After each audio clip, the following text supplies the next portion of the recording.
Në vitet 2019-2021 kam pasur nderin dhe privilegjin të jem kryetare e Këshillit të Investimeve, ndërkohë që isha edhe në funksionin e Ministres së Financave dhe Ekonomisë. Kam punuar me një ekip të dedikuar, të strukturuar, për të sjellë zërin e përfaqësimit të biznesit pranë institucioneve publike në mënyrë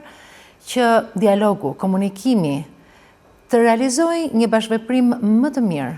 mes aktorëve dhe mbi të gjitha për të bashkërenduar punën për një ekonomi gjithëpërfshirëse. Sigurisht gjatë këtyre viteve ne kemi punuar për disa projekte të rëndësishme duke ngritur grupe teknike si në institucionet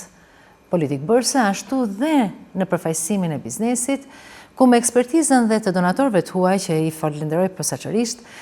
kemi realizuar një hap cilësor në veçanti për pjesën e ligjit të inspektimeve, për sigurinë e pronës, për pjesën e digitalizimit të pagesave të tatim paguesve dhe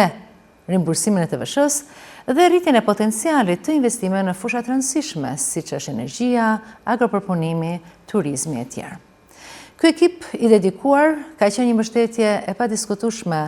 e Ministrisë së Financave dhe Ekonomisë dhe gjithë Këshillit të Investimeve dhe unë i falenderoj posaçërisht. Por mbi të gjitha, mbështetjen e BERSH dhe shumë donatorëve të cilët krijuan këtë platformë, e cila shërben si një bazë për të vijuar më tej punën, sidomos në një proces kaq të rëndësishëm që Shqipëria sot